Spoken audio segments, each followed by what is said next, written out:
right. Well, welcome to this edition of the Cemetery Board meeting. Dan, you're going to have to really speak up a bit. The is it? white noise thing, we just had a meeting in here at 9, and the white noise thing here is All right. horrible. Those folks down there won't hear you. I will try. Welcome to this meeting of the State Cemetery Board. My name is Dan Shapiro, and I am Secretary of State. Cesar Paralysis designee as chair. Bob Welch, representing Dr. Howard Zucker, Commissioner of Health Department of Health. And I'm Chris Wiles, representing the Attorney General, Eric Schneiderman. And division staff, as usual, please identify yourselves. Louis Polishuk, Division Director. Chuck Butkowitz, Assistant Director. Mike Seelman, Senior Investigator. Glenn Breen, Investigator. Suzanne Dressel, clerk. Joe Ambrose, Associate Accountant. Tony Melillo, Counsel to the Board. Great stuff. Thank you. All right, let's get right to it. Legislation and regulation. What's happening? Meeting, minutes. Oh, minutes. Thank you. Minutes. Have folks had a chance to review the minutes? Yes. Any comments, changes? I have none. None. None. I actually have one. Oh, you do? I'm against the minutes. I did not open it up to council yet. All right. Does council have any suggestions? One. Okay. For Palisade Cemetery, just add at the end of the sentence, and approve the certificate of incorporation. That's right. Okay. Any discussion of that? All right. Motion as amended? Second. Move second. Okay. All in favor, say aye. Aye. All right. Now, legislation and regulation. The proposed redraft of the financial regs has been shared with interested parties. They have asked for a further meeting. We're going to schedule it sometime after September 24, after NISAC has had its conference and can discuss the proposed changes. Okay. And we are almost done with the revision of the annual report. As soon as that's done, we'll share it with the board and simultaneously with the interested parties. Right. I am aware, having been kept informed, that the scope of the rule, it's like scope creep, got bigger as the division and council went through the rule and identified places where improvement was necessary. So this process takes time. I understand that. But consensus is important. That's what we're working for. And so hopefully we'll achieve that come September.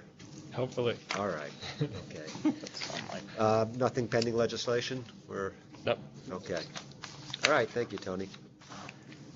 Louis. Okay, there's something on the division report that's not on the agenda. So I'm going to do that first. Okay. And I'm mostly going to let Tony introduce this. But we had an issue where the division issued a friendly request to a bunch of cemeteries.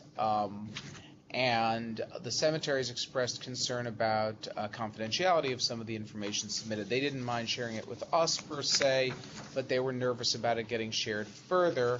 There's only so much assurance the division can give with respect to what would happen in a FOIL. If I were still in Chris's office, the way we would handle this kind of thing happens with the Attorney General investigating where needs bank records or stuff like that all the time.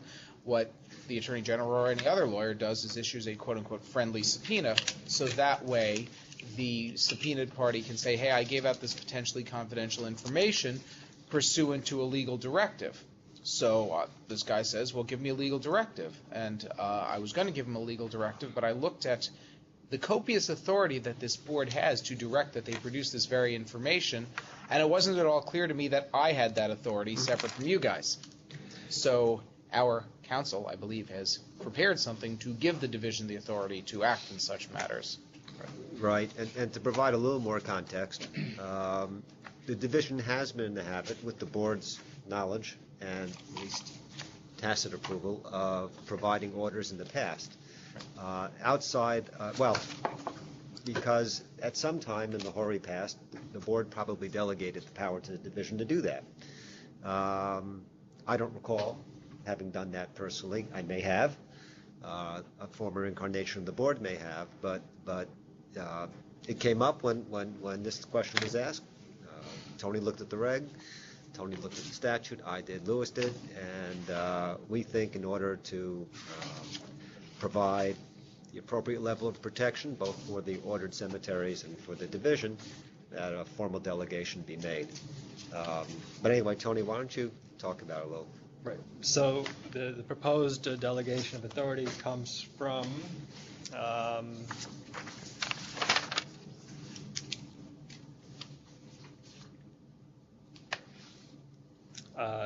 1504B of the NPCL, which states that subject to the supervision, direction, and control of the board, the director of the Division of Cemeteries shall be responsible for the administration of this article, and he shall exercise and perform such duties and functions of the board as it may assign or delegate to him from time to time. And before I ask this for discussion and motion, I'd like to provide some more context, maybe you or Louis. I mean, the division has been accustomed to issuing orders for compliance, for instance, and it's not expressly within its prior delegated authority in the rules. The rules provide authority for the division to issue orders with respect to what? I forget what it says. The division or the board? The Applications. division. It was respect to the applications. The rule- language was somewhat purple. Well, But- yeah, it was for, I might as well look at it rather than go from memory.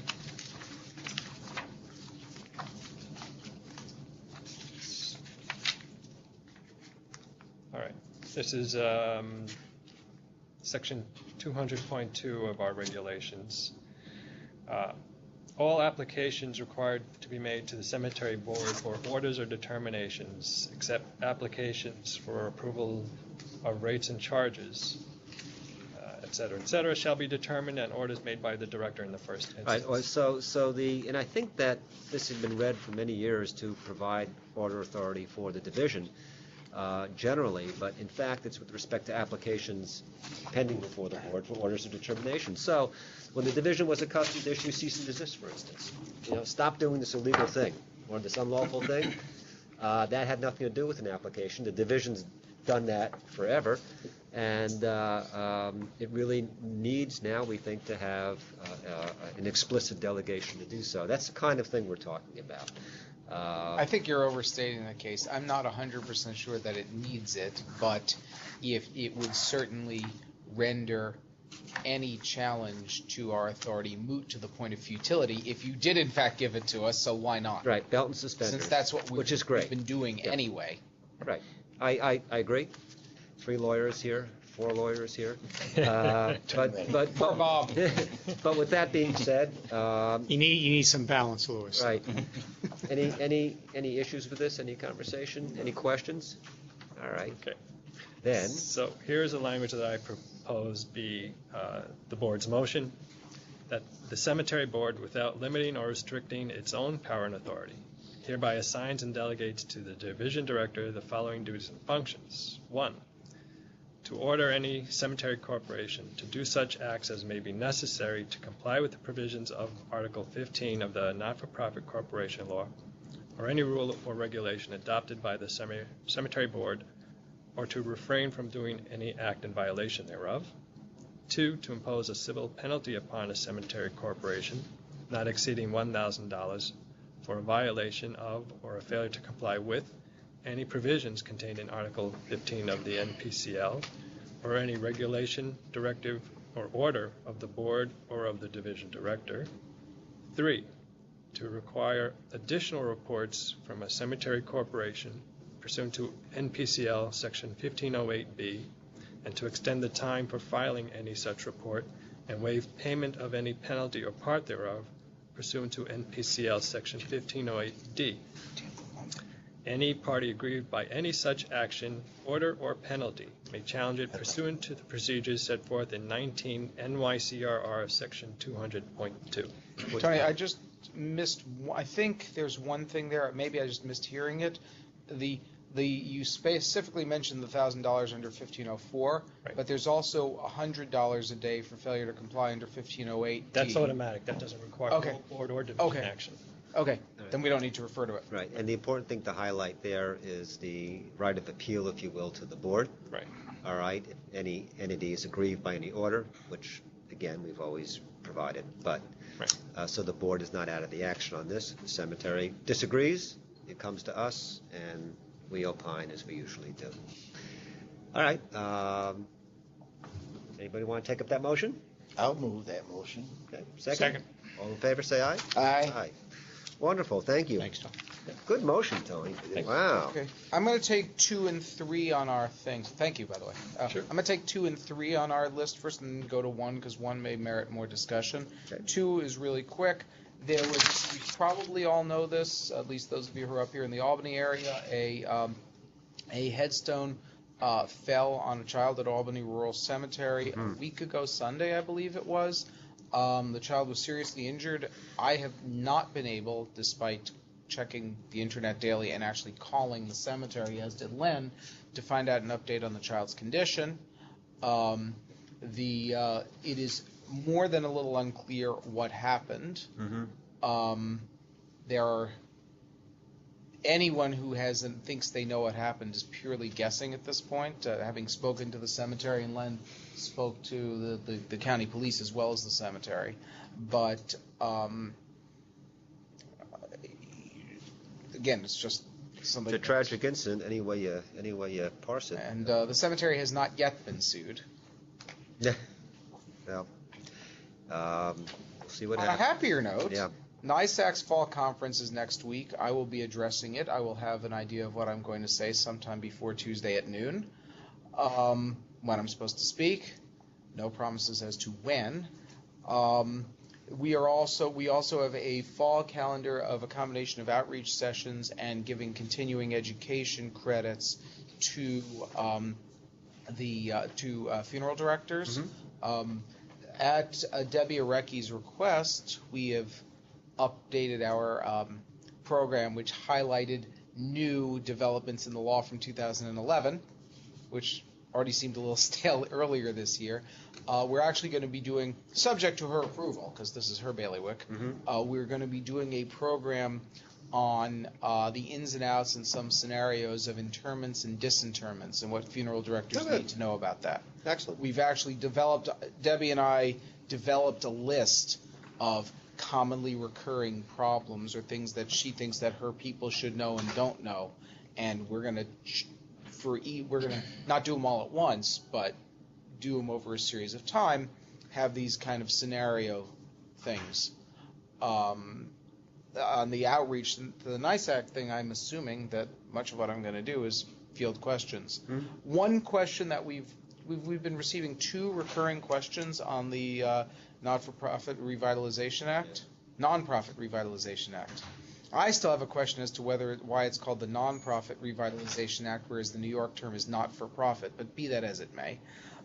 Question number 1 we keep getting is model conflict of interest policy. To date, the AG has not come out with one, and indeed, I don't know if I'm allowed to reveal what Jim Sheehan said about that, because it was internal. So I won't. But they have not come out with one. I've tried to work with not-for-profit groups that work with not-for-profits. Haven't gotten anywhere with them. Alicia Young of the division found a sample conflict of interest policy from the Hawaii AG, which I'm sure works really nicely for Hawaii law. I want to try to get some degree of confidence that Hawaii and New York law are similar. I also don't know whether it's really our role to issue something on a statute that isn't ours. Yeah, that was going to be my question. Who has the responsibility for the conflict of interest policy?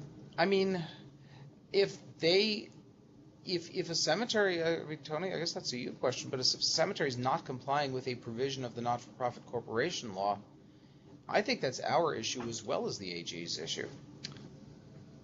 If we see an obvious violation, sure, we tell them to cease, to correct.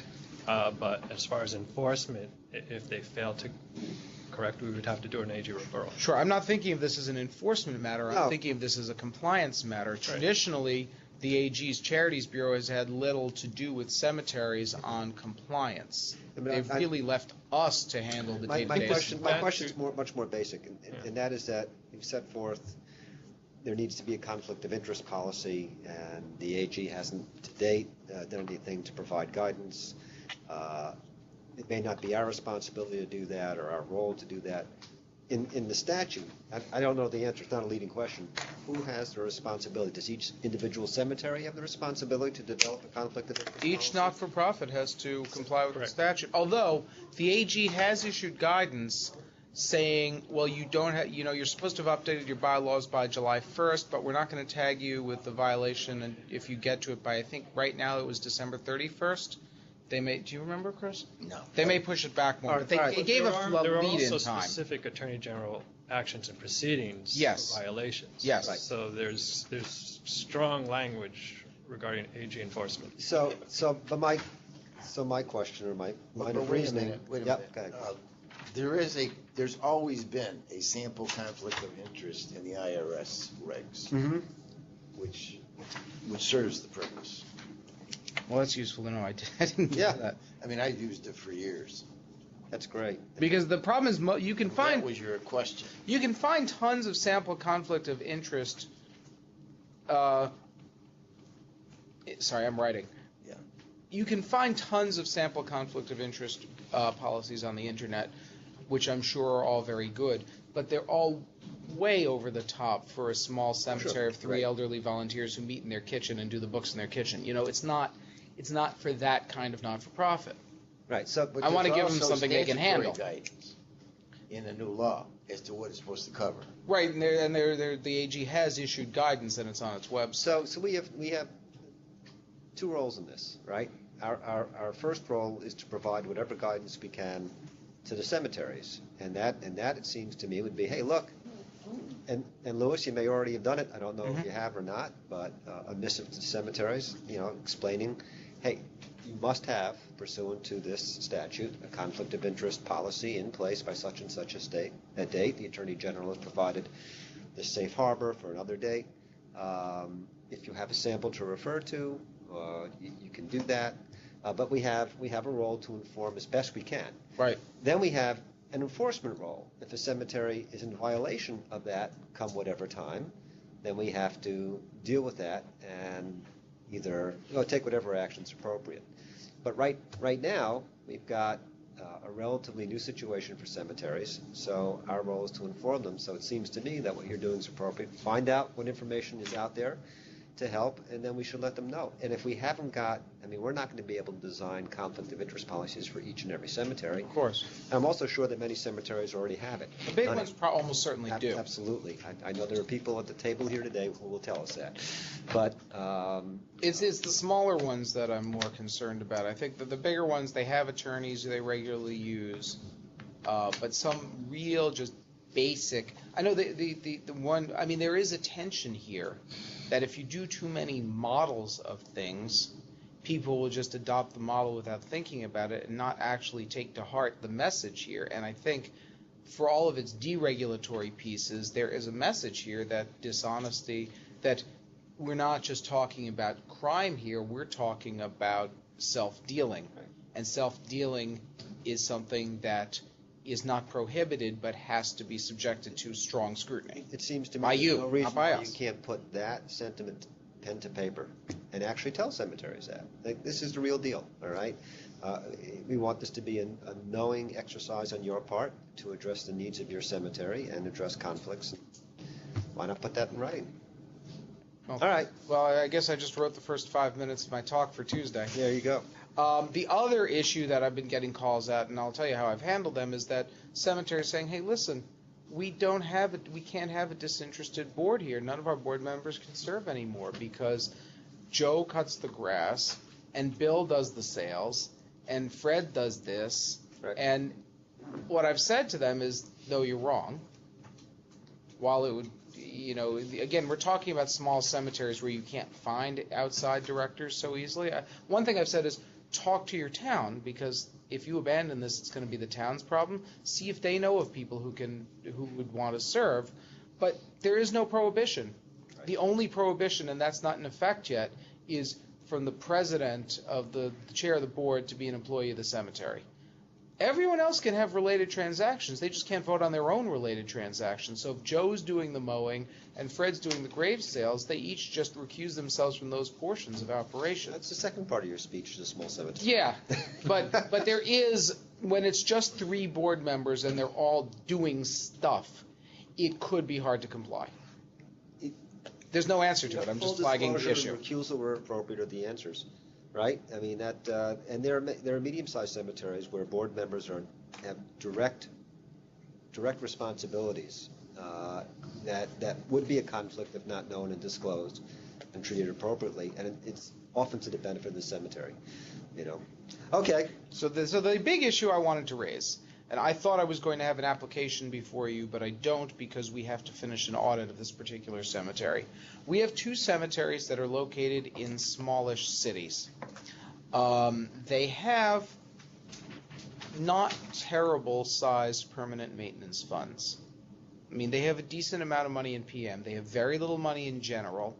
They are, to the best of our knowledge, we haven't completed an audit, but to the best of our knowledge, they are spending their money extremely conservatively, not doing self-interested transactions that result in big payouts. Nobody, as far as we can tell, is stealing any money, have cut expenses to the bone, and they still are barely making ends meet, but need to do some capital improvements. They have both come to us and said, we don't want to take a loan. We want a grant. I've explained to them that even if we were so inclined to allow such a thing, we do not approve grants. You still have to go to court. That's only the court can approve that. But the point remains that these are cemeteries that cannot be abandoned to a municipal entity because they're in cities. They are in a position where with a certain, we think they're acting completely in good faith and have cut expenses to the bone. We also think that there is a reasonable possibility that with these types of capital improvements, they're not going to be able to give us financial projections in detail like some larger cemeteries should be able to do of what cash will come in with what they do with this money. Although we can see what it would look like and guess, but Let's paint the picture even more stridently. There's no way they're out of lots. They're not going to sell anything. No, these ones all have lots to sell. Let's take it to the nth degree. All right, the walkways are done.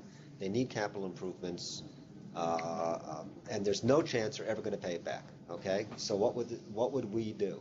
All right. So, and I mean and I think we've had this discussion before, and you said that we would address it on a case-by-case basis. If it was to the benefit of the cemetery, then we would support the cemetery. Now, in the past, we've issued recommendations, which were somewhat illusory in terms of payback. In other words, a 30-year payback, or a payback, based upon lot sales, which we strongly suspected weren't going to happen, because frankly, the permanent maintenance fund's established to run the cemetery when it runs out of money, right?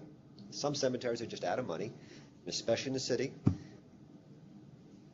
It's not going anywhere, all right? So we may have to run that permanent maintenance fund down to a certain extent. At least that's my I could take this 1 degree further, which is that one of these 2 cemeteries in particular has raised with us the fact that they were unable to get a line of credit because of the quote-unquote loan, this illusory loan that we made them carry, and that they would have otherwise been able to get commercial financing is expensive, but they would have been able to get commercial financing. That's the one in your jurisdiction, Joe.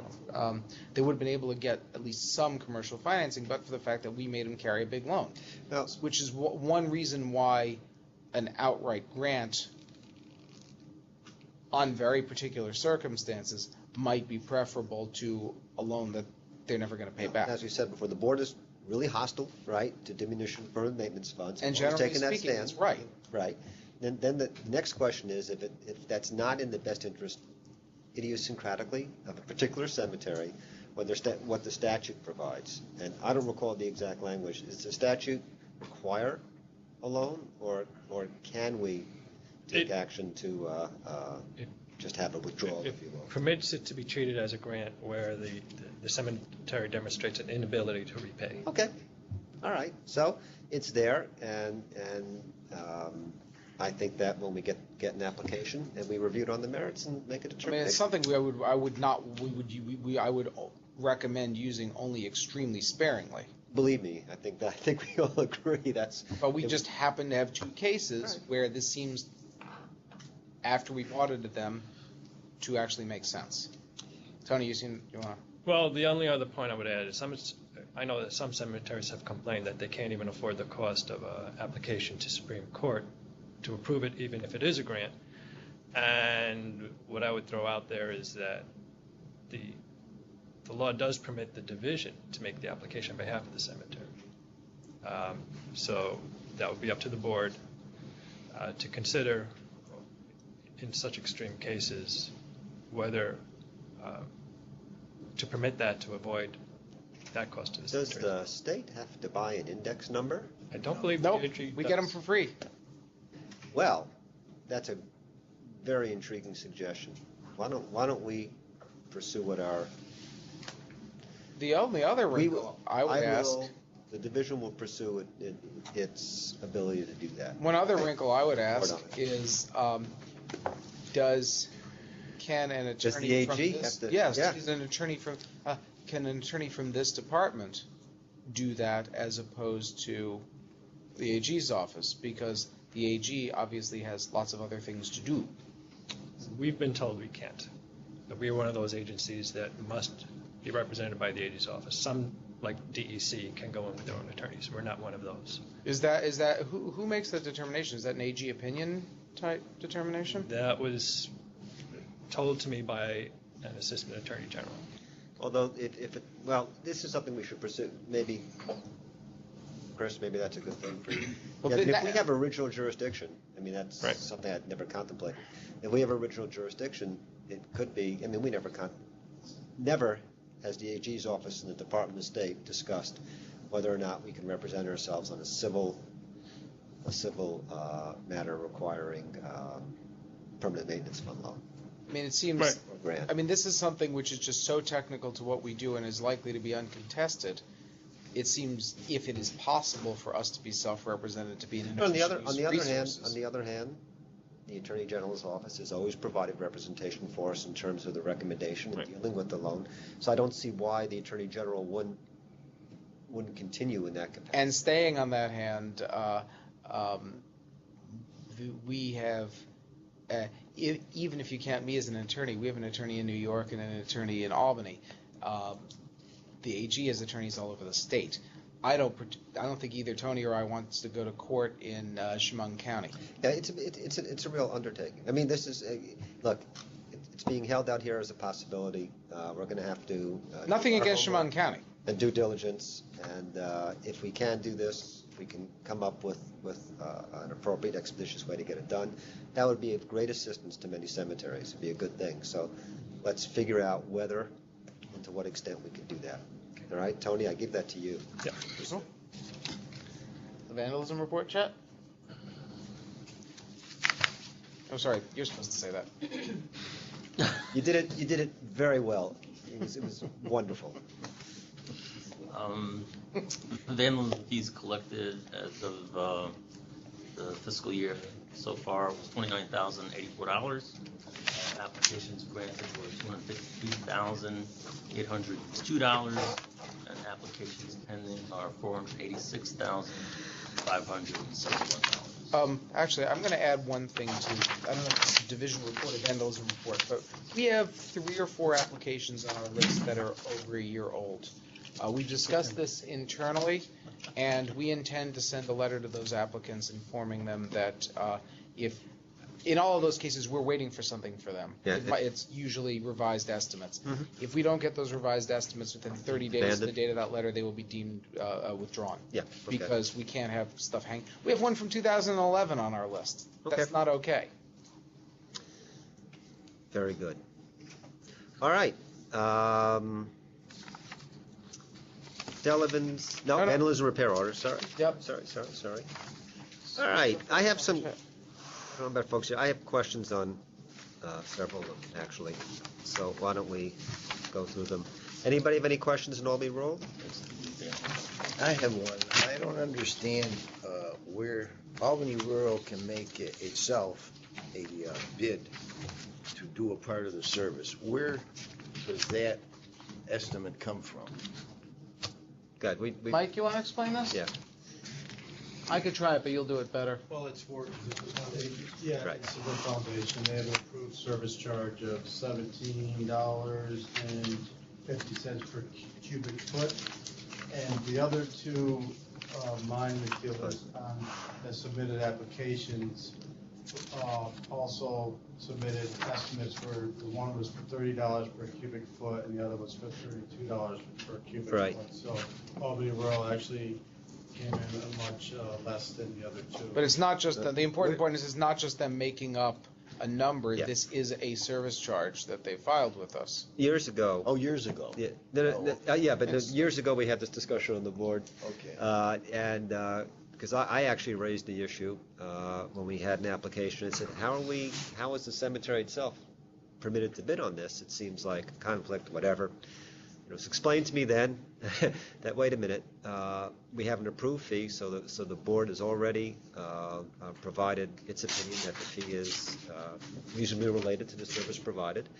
The cemetery does this as a matter of course. Why shouldn't the cemetery be able to participate in that? Although we do make them get an outside bid to compete. Have to, Absolutely. because somebody could come in, much less, right? I mean, that's the due diligence of our due diligence in the cemeteries. So in fact, we let them compete based upon their already established rate for the Okay, so service. they're not just looking at what comes in and picking a rate that's lower? No, this is an established rate. Right. Okay. All right. So while we're on that one, do you want to approve that one? I have one minor point on this one. On What's that? it's on their application, it asks whether they have previously applied for and received a grant, and they checked yes and put that it was 2013 and the amount they received. The next question was proof of completed work forwarded to the division. They didn't answer either yes or no, so they should answer that, and if they haven't provided proof. They have completed the work. In fact, I've spent quite a bit of time out there the past month or so checking on previous applications. So I recently went and checked on the repair of the 2013 application that has been completed in fall. Okay, that's great. Thank you. So do you want to approve that subject to us getting them to correct that form? No. Or We have. we're okay with that? We have the Okay. division here that just told us it was fine. Yeah. All right. Motion on Albany Roll. So moved. Second. Take your pick. Second. All in favor, say aye. Aye. All right, now cavalry. Let's see. I got to tell you, because I am a very little brain, I had trouble understanding the quotes on this one. Mike, do you think you can handle it? Or do you want to call Cindy? It's the flat marker issue again. I couldn't figure out. Yeah. You want it, well, it's just flat markers, you're presented in the column, here's what it costs, but you have to add in the foundation, and all I need to know, really, is what is the cheapest alternative, right? I mean, the flat markers look cheaper when you read the columns and go through it, but apparently, it's not cheaper when you add the foundation costs in, but I couldn't quite figure out. We have foundation costs and then disposal fees.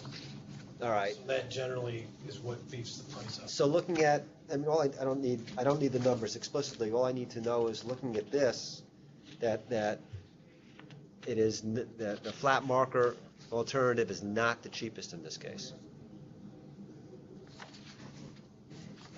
That was my take from reading through, but let me clarify. Okay. So you're not sure either. All right. So why don't we? That's how I originally took it. Cindy is available to talk if you want. Oh, great. to Is she call here? her. I mean, on the call her phone. Regular phone. Yeah. Cool. Jefferson. Yeah, she's on her cell. No, you just dial. I think it's a benefit that I don't read numbers well because it means I ask questions.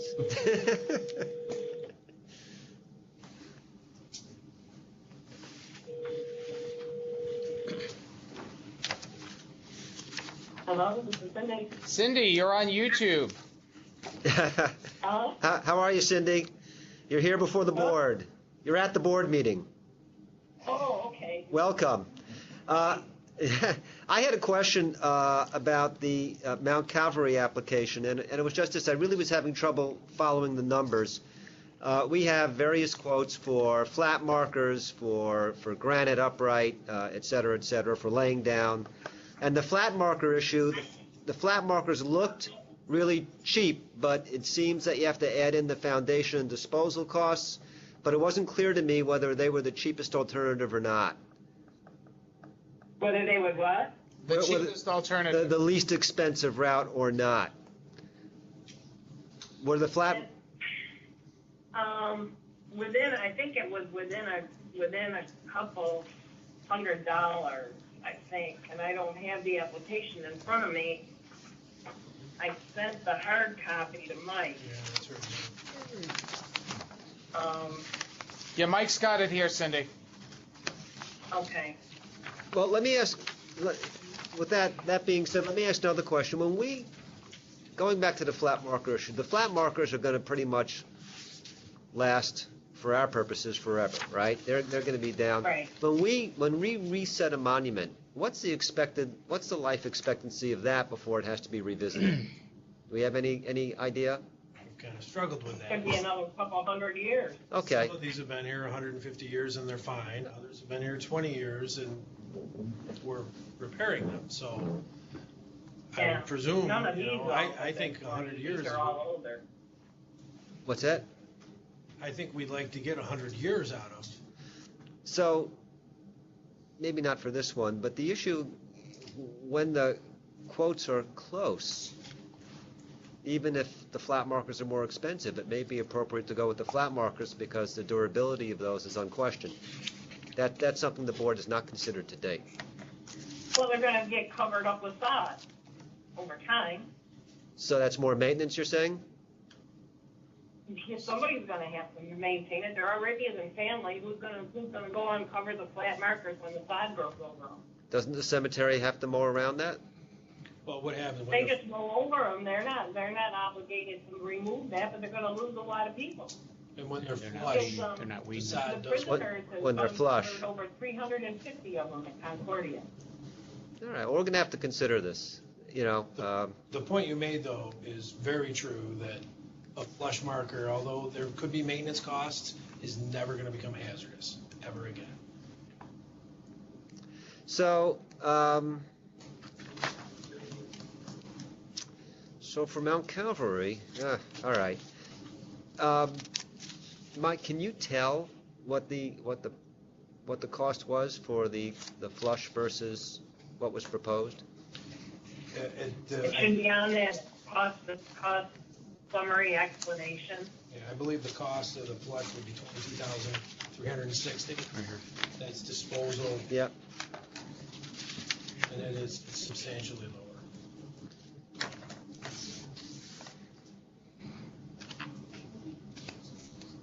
The cost with the flush, was it within a couple thousand? I show it as Flush with the, about 10,000 cheaper, Cindy. was it 10 with the foundations too?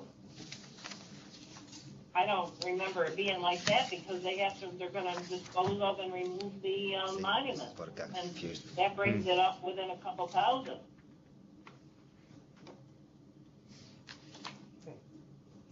It says foundations for flat markers total 50. I tell you what, Cindy, can you get a hold of that and of your report? And I sent it to Mike. no, do you have a copy? Because we'll call you back. We'll call you back in like 15 or 20 No, minutes. Mike's got the original here. She doesn't have a copy of the binder. She just has this. I have my report. I don't have the pages. All right. Well, you know what we're going to do? Because I think we need to have certainty as to what it costs to do what with this thing.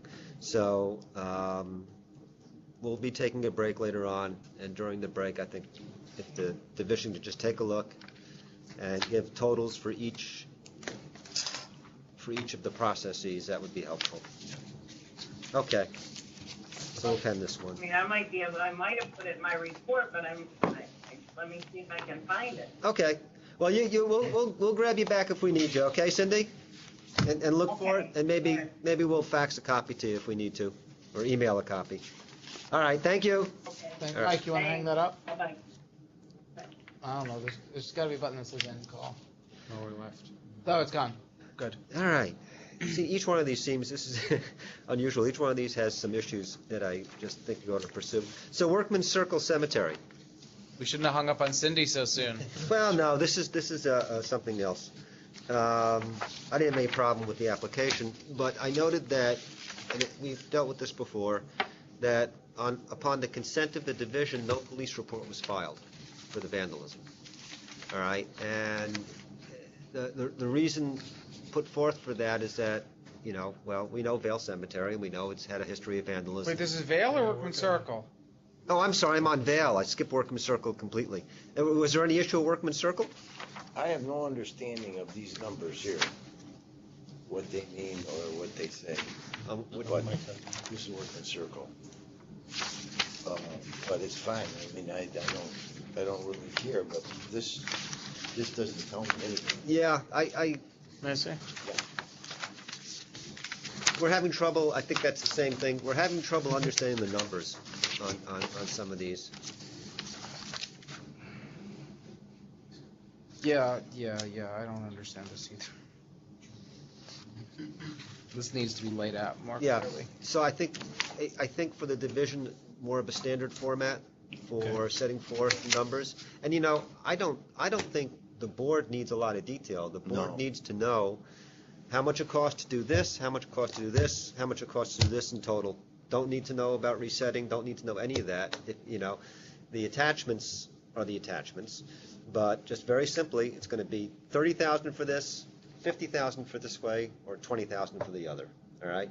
And then we know, but if we have to decipher the numbers, it's hard. All right, but we can rest assured that the 55,938 was the cheapest alternative in this case, least expensive. Yeah, I think that's. That is always what the division recommends.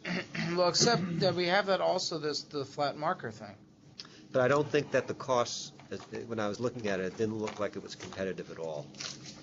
Oh yeah, but well, I mean, it would be cheaper just to lay them flat, but they can't really They couldn't do it because it was too because tight. they're too large. Yeah. Too tight and too So large. yeah, so in this case, it's clear that the repairs are cheaper than replacing with flat markers. All right. Okay. So anybody want a motion for Workman's Circle? You want to do that? I'll move. Okay. Second? Second. All in favor, say aye. Aye. Aye. So Workman's Circle is done. Now, back to Vale. No police report. And the theory behind that is that by making a police report, somehow you heighten the potential for future vandalism? That's, I believe that has been in place, that policy for quite some time. I don't know when exactly it originated, but particularly for Vale, because of the repeat occurrence of vandalism, and it's in a high, in the inner city area, Yep. they get such amount of vandalism that they feel that if they run an ad, that's going to generate more attention and more vandalism. So I don't know where that decision originated, but it has been, before that. Yeah. I think, I just don't know if that's the right course of action, because then you have vandals, no chance, the police don't even know about it, no chance of dealing with the issue. Val here? Yeah. Hi, Val. How are you? I recognize you. The police do know about it because the police are there every day. But if every time 3 or 4 monuments are tipped over, it's a news story because of the police report that the Gazette reads to make stories on, our chance of ever selling another lot will be 0. Right now, we've got a reputation as a dangerous place. You wouldn't want grandma buried there. You wouldn't ever go to visit her grave because you get raped and mugged and there's drug dealers and hookers. So we just can't do a police report every time and have the Gazette beat us to it. Under what circumstances would you make a police report when the monetary value is in excess of a certain number? I mean, what would be Val's standard?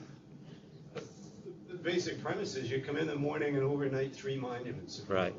2/3, I think, of the vandalism is that the damn monuments are dangerous, would fall over if you breathed on them because they're tilted so. Right. We're talking about over 150-year-old cemetery, and some of these are the initial monuments that are there. Yep. I mean, we got the greatest video surveillance system in the world. We've paid out $500 reward for information leading to arrest and conviction on people stealing wrought iron fences and on a drunk that came in and tipped over monuments. So we paid out $1,000 Right. in addition to probably easy $50,000 in video surveillance. Right. But a report of every monument that goes. So the distinction you're drawing, I understand what you're saying, but the distinction you're drawing in terms of when it's serious enough would be, a few monuments is counterproductive, but if you had somebody come in and whack 20 of them or something like that, that would be criminal worthy. Again, the newspaper publicity for 20 monuments. But you're not saying that the police don't know. Well, they know. I mean, you can call the police and not do a report. But you don't have to call the police, right? They're in the cemetery on a regular basis. Right. So they know, 'cause this is. They know. They know. Do they use the tapes? That's an interesting problem. Often what happens with police is that it's just a report.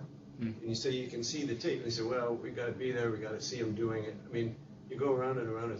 I've almost come to the belief that police departments exist to make reports. They only work on like murder. But everything else is just, we'll sign this report, it goes into a file. So when you say the police know about it, they're there every day, do they ever try and take action? Do they ever investigate? Often I think it's probably at night, in the morning and see it. I don't know that somebody's wandering through the cemetery on the way to school and back. Right. Monument, they just give it a little shove and over it goes. Oh, so are the police patrolling the cemetery? I don't understand how they're there every day. What does that mean? They sit near the entranceway to catch speeders going by on State Street.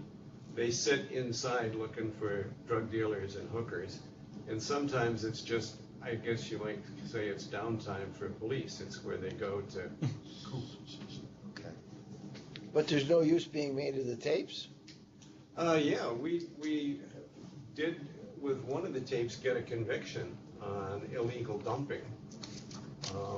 I have shown the tapes different times for cars that hit kiosks.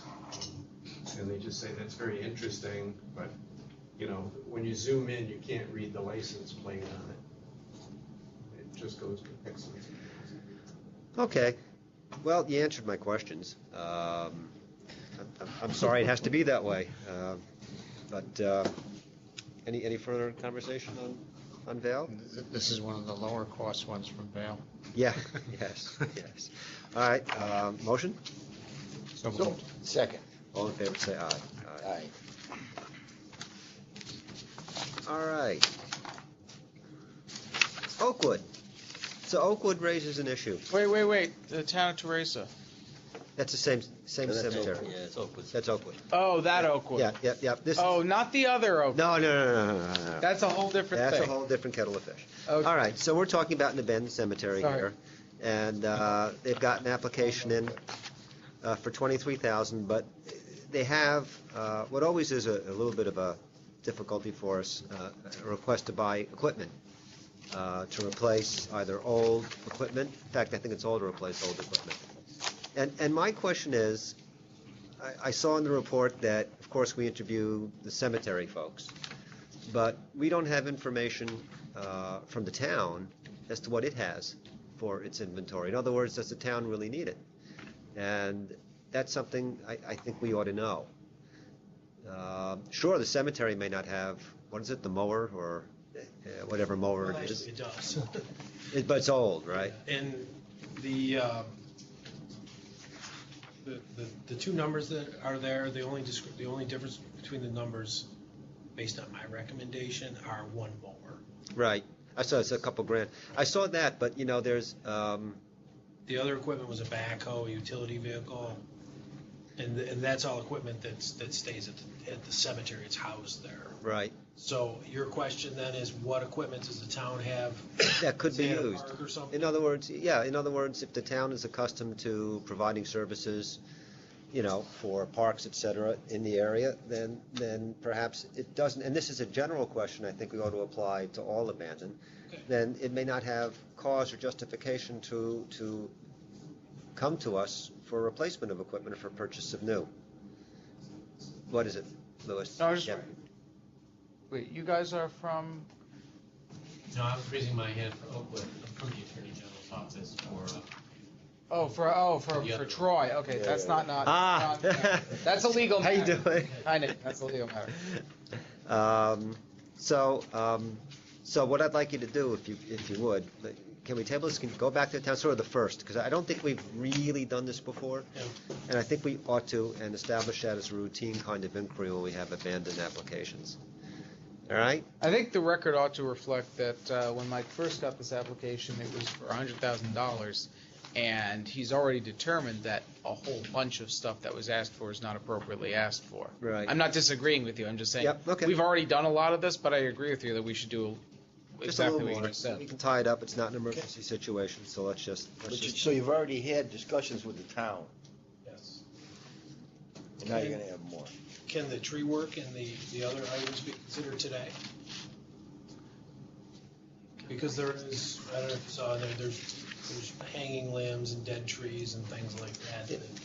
Well, you know what, why don't you go back, because I'd like to establish this as a matter of procedure. Go back and talk to them. If there's a real need to address a dangerous situation, I will call a meeting, we'll reconvene. But I'd like this to be a matter of rote, so let's table it for now. And just to be clear, we want to know what other assets the town has as far as equipment. That could be used for the cemetery, or could not be. Okay. Right. I would just add, just to remind the board, the reg permits the purchase of equipment, and it says that where equipment is purchased for episodic maintenance of an abandoned cemetery, the prorated share of the purchase costs attributable to cemetery use may be considered. So if they're buying equipment that could be used for other purposes besides the That's cemetery, right. you can prorate it. But on the other hand, it doesn't knock it out of the box. Right. Right. On the other hand, if they've already got equipment in the town, they Yeah. shouldn't be spending on Funny, money to buy a mower. I forgot all about that. I think I wrote it, and I forgot all about it. All right, okay. So,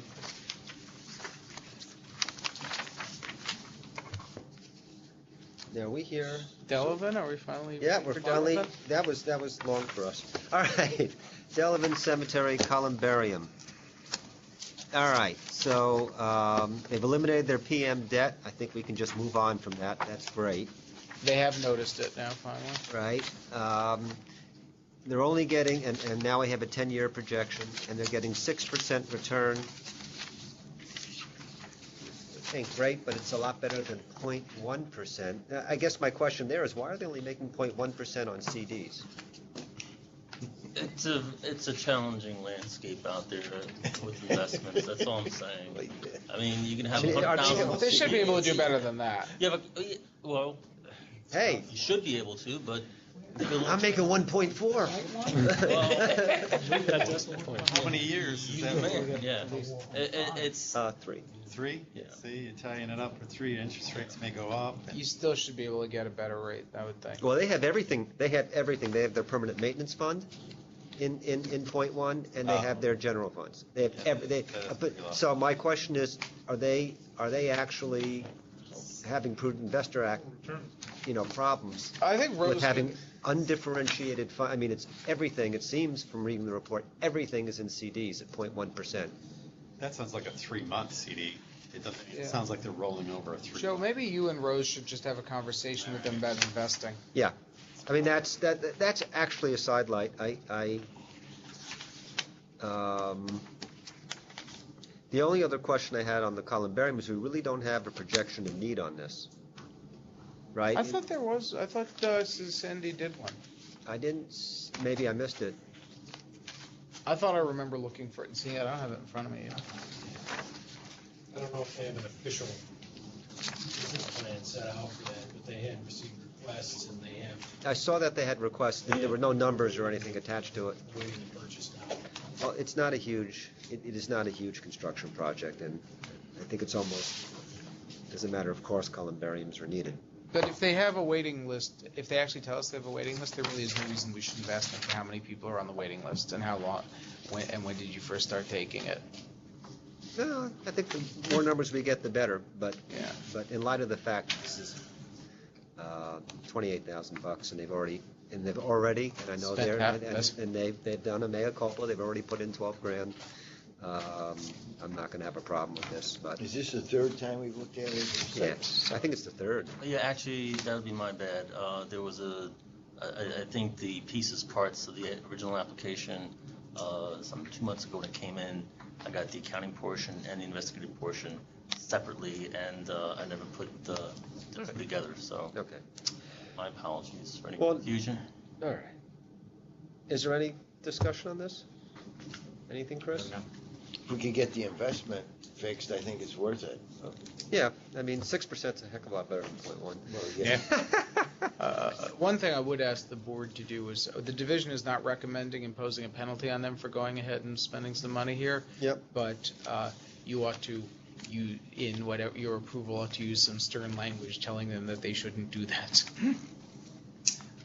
I mean, I don't think these are, this is a small volunteer struggling cemetery, and it seems to be a meritorious project, so I wouldn't want to penalize them with their already limited funds at the Well, same you know what? time. You've already done that. The board is always extraordinarily concerned about PM invasions, about the integrity of the PM fund. We have this recording, all right? Okay. So I Fair would enough. suggest that they hit the recording and see that, and it is a real for sure problem, and it almost scotched this application. It almost scotched the application. So, that being said, anybody want to make a motion? I'll move. Second. All in favor, say aye. Aye. Okay. Bethlehem. They have a history of success with columbariums. My only question was, I didn't see a fiscal in it. I mean, it looks like a fine project, but did I miss that? I'm here. Could you just clarify what you're looking for? Oh, it's actually from the division. What the division gives us on every application, and welcome, by the way, is just where the cemetery stands fiscally, what the available funds are, what they anticipate to get on a return on investment, and that's something we'd like to see. Where's Alicia's write-up? Alicia did a write-up on this. I remember seeing it. I'm sure it was, But I don't because see you it guys here. wouldn't recommend approval without it. Shoot. Is it? No, that's just the cash flow from the project. No, I specifically told Alicia that we needed that, and I remember her doing it. Included in the application. I can go and check and see if I received. No, that's just, all we have in this is the projections, but I remember going back and forth on this application and asking for a summary of what's in their annual report.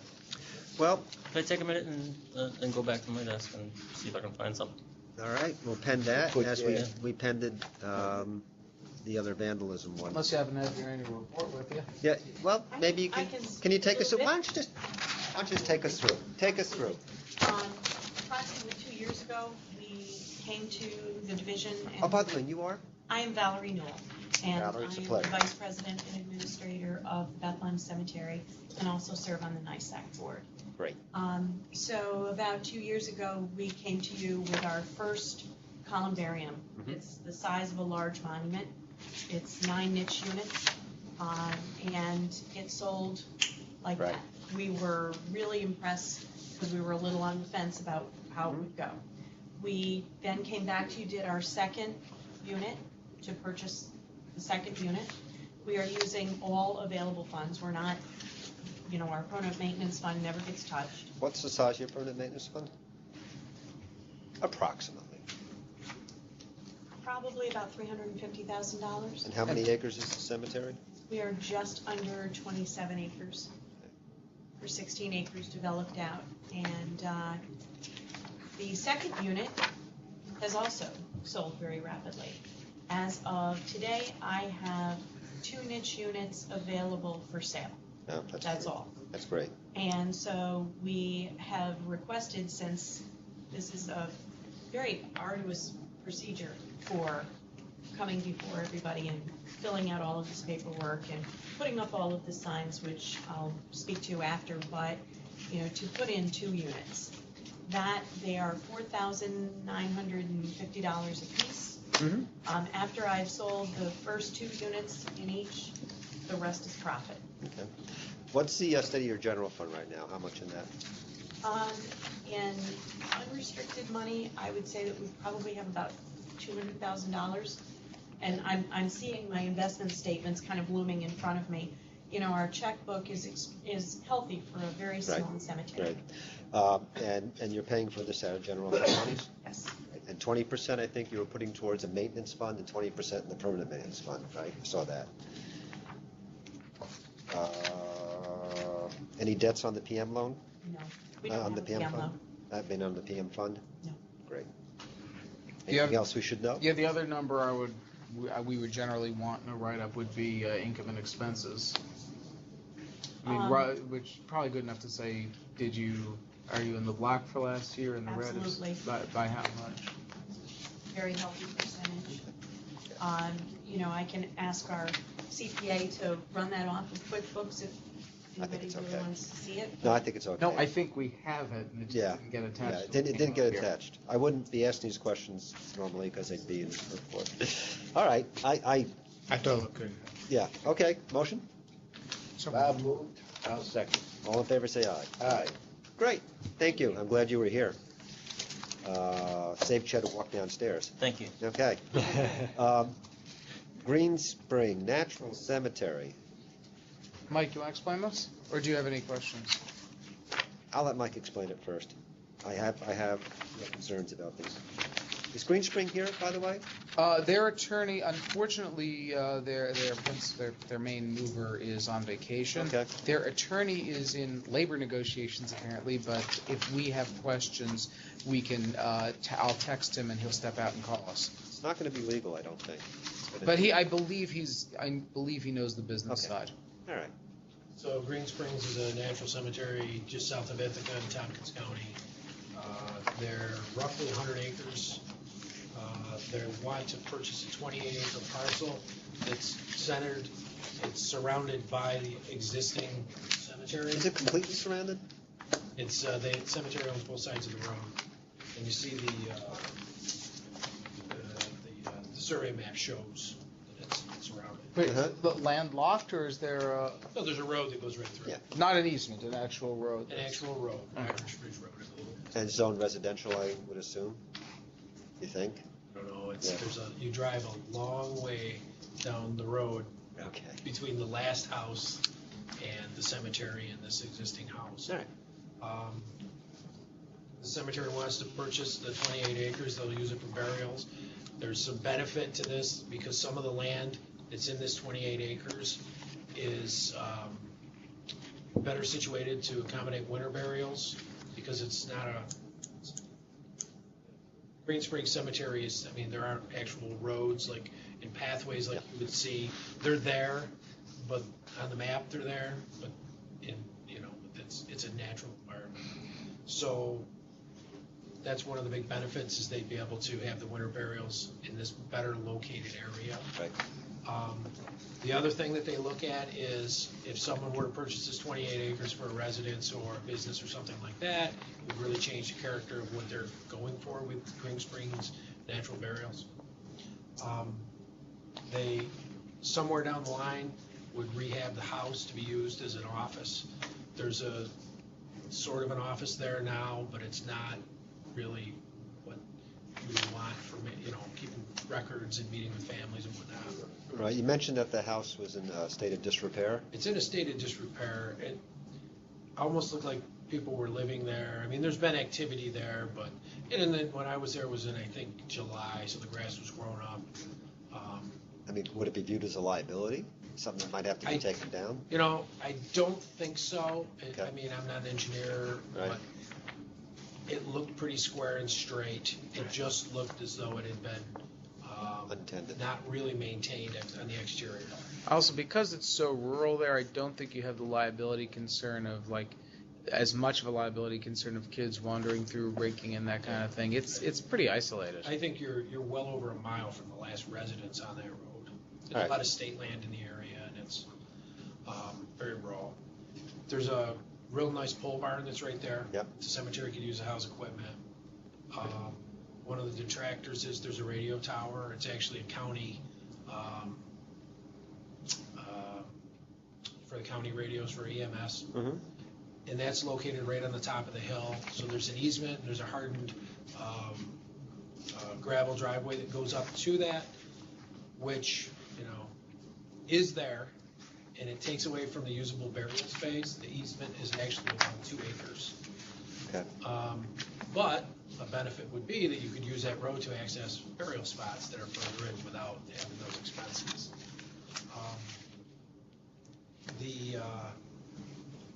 The money for the down payment for the $45,000, that's $90,000. It meets with the appraised prices. We got new appraisals on it. The $45,000 for the down payment is going to be donated. They have a letter of, a letter of commitment from their benefactor, who actually provided much of the land for the existing cemetery. Mm-hmm. And the letter says that he'll pay what is needed for them to purchase it. It's a very open-ended commitment. It doesn't just say the $45,000. It says that he will donate the money required. But what we're going on is the donation through fundraising and this fellow for the down payment, and then the cemetery still would be able to make 15 those. grand and for years.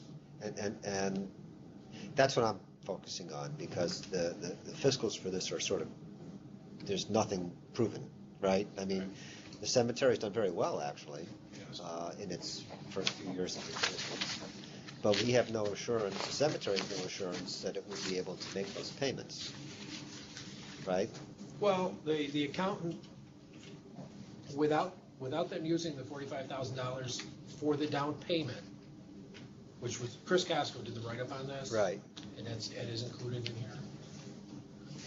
That takes money that could be used for those additional payments in the future. So if you don't take the $45,000 for the down payment, it leaves additional monies to be available in. But that would be the total payoff if they didn't use the 45. It's 15, 30, 45, right? Yeah, but they're gonna have income over the next 3 years. Right, but the 45, so they were gonna get, we're hypothesizing that they're gonna get the $45,000 for the initial, well, there's $90,000 for initial down payment, right? No, 45? 45, yeah. 45 initial down And they payment already have 20 of that. 20 of that's already been donated. from donations. And they have a commitment From- covered. From Mr. Herbert? No. No? Other donors. Oh, he's the one who guarantees it in the event that they don't get it? He guaranteed the total amount for the purchase. And what we requested, based on Chris Casco's write-up, was, the problem was that down payment. The $45,000 coming out of the general fund, leaving him with a shortfall. Right. So his letter says that he will provide the money. He doesn't put a cap on it. He says he'll provide the money for the purchase. Our concern was up to the $45,000, which we have, but he left it open beyond that. So it's possible, based on his letter, that if there's a shortfall next year coming up with a $15,000 payment, that he could cover that. But even if if the 45 was covered this year. The 45 is covered. Right, and the cemetery has 45 now, right? And they would be able to cover. Right. If it had to on their own. Right. So then the next question, and that's satisfactory to the division, that arrangement? Yes. All right. So the next question is, do we suggest that, and this is a legal question, that we provide assurances legally in the contract of purchase and sale, where you have contingencies set forth? Because what if the donor doesn't pony up? What if he goes bankrupt or what have you? Yeah, what happens? Well, but if he's paying the money up front, then this either Well, they're going to happens. sign a purchase and sale agreement, all right? It should be contingent on them coming up with the appropriate. He actually ought to financing. put the money in before they sign. That would solve the issue. All right. If he can do that.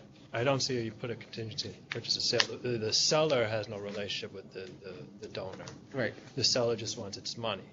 Yeah, no, it would be, the contingency would be on the back end of this. The purchaser Actually, I could think the back out. It contingency is doesn't- on our approval. Doesn't get the money. I think the contingency is on our approval, that our approval is conditioned on them actually having this money in hand. Okay. From this donor. No, Yeah, from- well, from from any- whatever sources that they must have money other than their regular funds. Yeah. I like that. Thank you. To go ahead and do that. That's very economical way to do it. Okay. All right, well, further questions? Conversation? And just to be clear, Chris Casco's report was only concerned with the money for the down payment. So his belief is that if you remove the need for them to take the 45,000 out of their general fund, that the monies in the general fund could be used to cover those payments. Even if they had a shortfall next year and didn't make the money, they could go back to their general fund and use that money. So he wasn't concerned about the whole 90,000.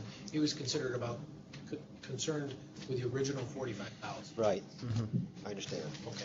I understand. One thing I didn't see in this that we usually see with a land purchase is how much of the space is suitable for burials, how much income will it generate? Will the income be more than what they're paying for the land? Oh, it was in there. It's at the very last paragraph. Was it 8 million? Did I get it right? No. Yeah, it's kind of different because Which report? It's in Chris's report, I think.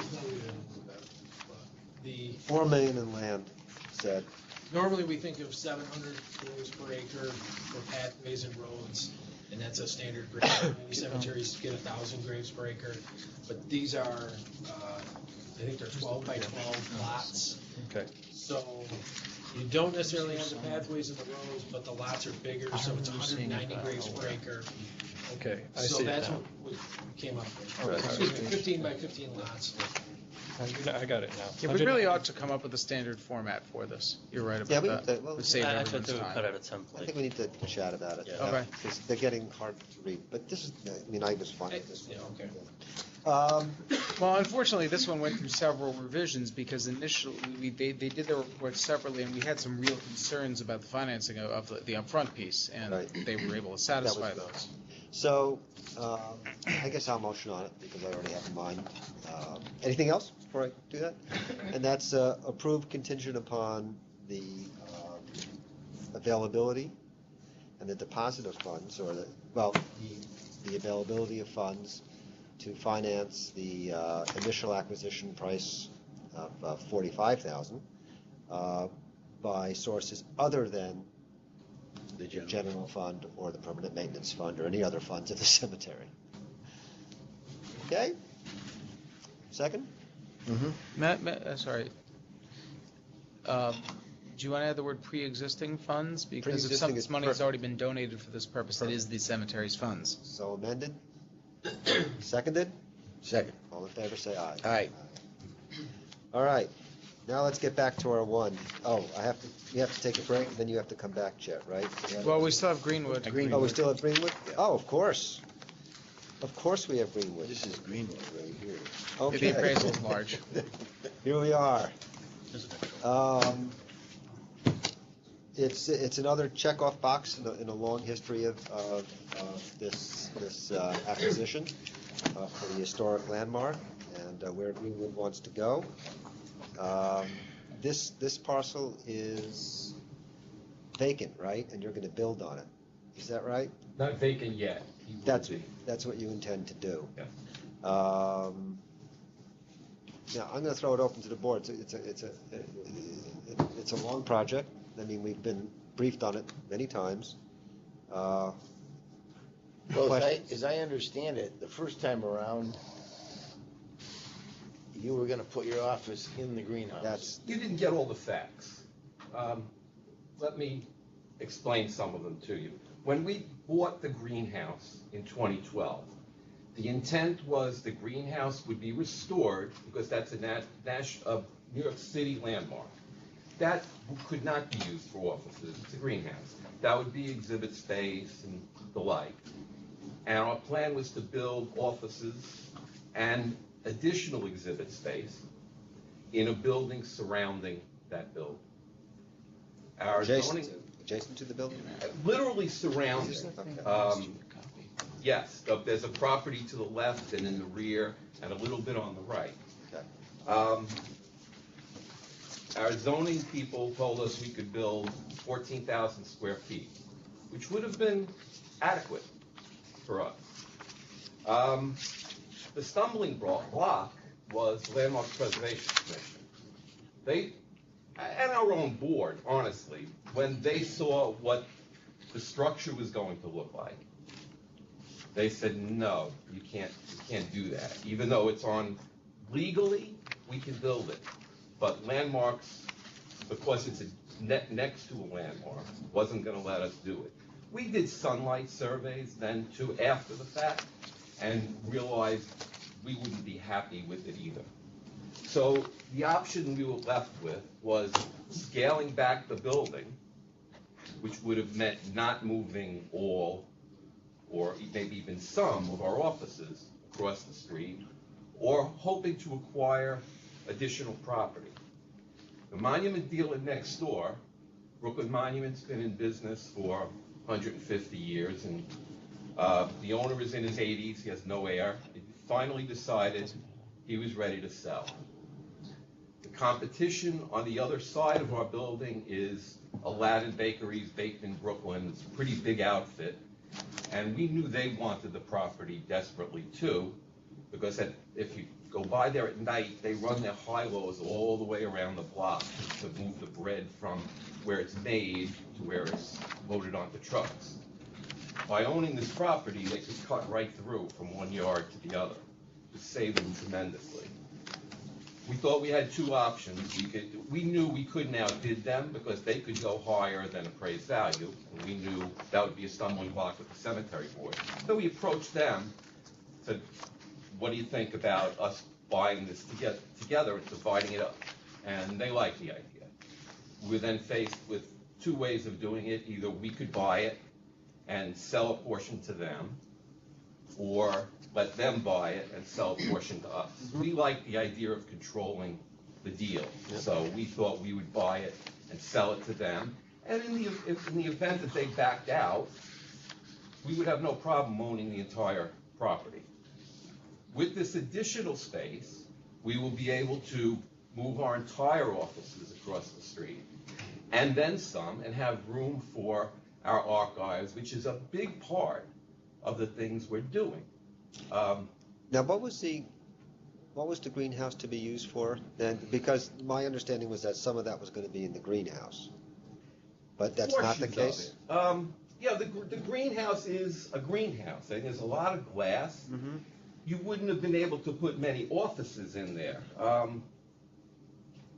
This was the original rendering of what it was going to look like, roughly. I mean, that's not an architect didn't put a lot of time or effort into that. And the landmark said whoa to that. Yeah. So we thought by adding this property, it's going to allow us to do what we originally wanted to do. Did we screw up in 2012? Maybe. I have a zoning report that said you could build 14,000 square feet, which shocked the heck out of me. Mm-hmm. I think now, I have a donor ready to give me a six-figure contribution for our archives room. Just today, the Institute of Museum and Library Science is announcing that we're receiving a $42,000 grant to assess our 6,000 item collection. Now, I know the argument is, well, how does this benefit all lot owners? I think it absolutely benefits all lot owners, and I will make this argument to the very end. We are out of ground space for burial. Out. Now we're finding lots here and there.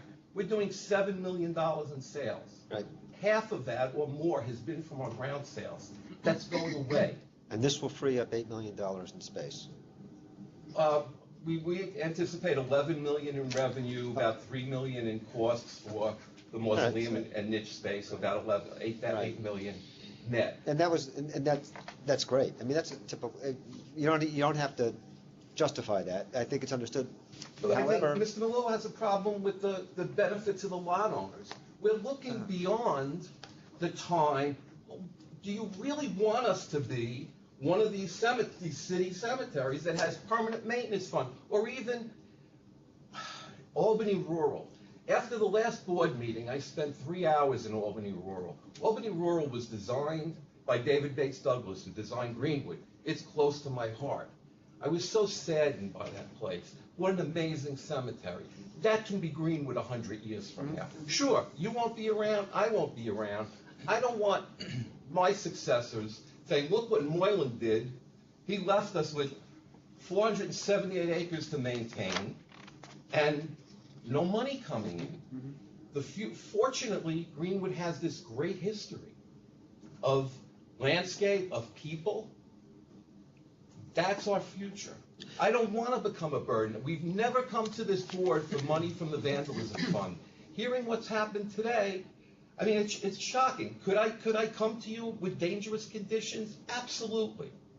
I don't want to become a burden to the state in any way at all. And we're looking at, we're looking towards moving to an unpaid board. I just want to do what's best for all. So apparently you've had a conversation with our council. Mr. I have. Melillo. and we'll let Tony chime in a minute. But I will say that this is part of as I introduce this thing, I mean, this has been a long-standing project. The wrinkle, the fly in this ointment is just that what I think, at least I thought, was going to be some building that was going on with the greenhouse as the gateway, if you will. So now you're going to have another acquisition. All right. The freeing up of the burial space was already contemplated, right? I mean, that's what went into the original, calculations. I mean, is this a good project for the cemetery? And the board, I don't know what the constituency of the board was back then. It might have just been me to others, but we thought that was a fine idea. And but that being said, I don't know the nature of the conversation. I don't know what your opinion is, Tony, and we should hear it. Well, yeah. I was there 2 years ago when the greenhouse purchase was approved, and a substantial basis for the approval was that the offices were going to move, and that was going to free up the space for additional lot sales, mausoleums, whatever was intended. So when I saw that same argument being made in support of this sale, it caused me to question it, or this purchase, I mean. Because that had already been pitched in support of the greenhouse. But I'm curious as to what, it sounds like you're talking about more than just this freed up space, that somehow this is going to generate other revenue, this purchase. Am I understanding you right? Or is Absolutely. It, in what way? I don't. It's the future of the cemetery. We can't charge admission to the cemetery, but we can charge admission for everything else. We're making it, we have the benefit of all these, of a 6,500 item collection already, 200 paintings, that we can make this place, it will literally be museum-like. I mean, the Mount Auburn joke is, not a joke, but their line is always, cemeteries aren't outdoor museums. Museums are indoor cemeteries. Well, that's what we're going to be. We're going to connect the people and things that they touched with their gravesite. So the focus of the project has changed somewhat. And this is good for the board here. In that initially, the greenhouse is going to be a beautiful entryway, right? And the offices were going to be there somehow. And you would have had stuff in there and archives, all right? And that was all great. We all support that.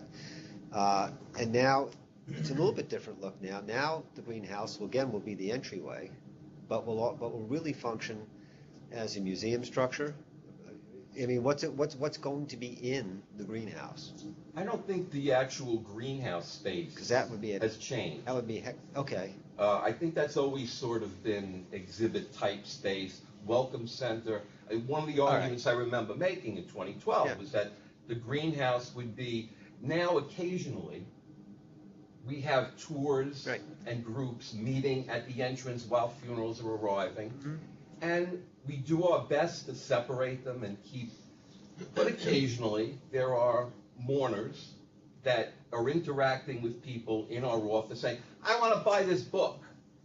It's awkward. This will change that because people will now meet at the greenhouse. Okay. And where were the officers going to contemplate it to be back in 2012?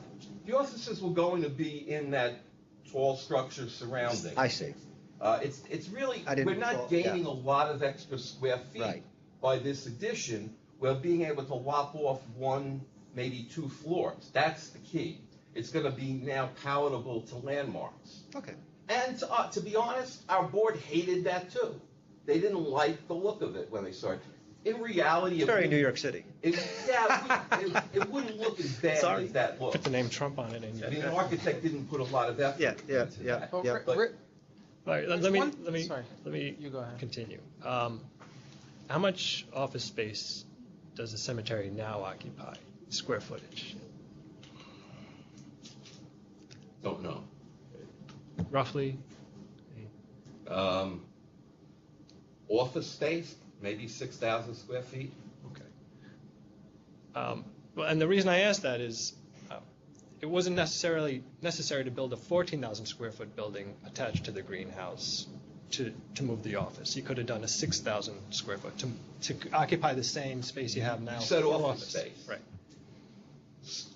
Storage, Right. archives. Now we've added this, what we call the genealogy program. It's genealogy, but it's taken off. I mean, we've grossed $60,000 this year. Plus, it's connecting us to families again. Long-lost families are now contacting us and asking about their ancestors. We have part-time genealogists working for us. Our staff, we remodeled the lower level. We moved from downtown Brooklyn to our existing space in 1994. We had to redesign our lower office space in 2000 because our accounting department grew. Because, I mean, we're evolving. We're going to need less grave diggers over the years, but we may need more administrative people. I mean, The reason loves what we do. Okay, the reason I bring that up is I think it's important that the board understand the intended uses of the space you already have and the additional space you're proposing to purchase. And from what you've described, from what I've read, really what you're talking about, this archive room is more of a museum. I mean, you use the word museum. You want to be able to display what you have, attract people, charge admission fee, sell things, and you hope to have that income replace what you see as diminishing cemetery operation income. So I think the board needs to understand that. And I think that from a legal perspective,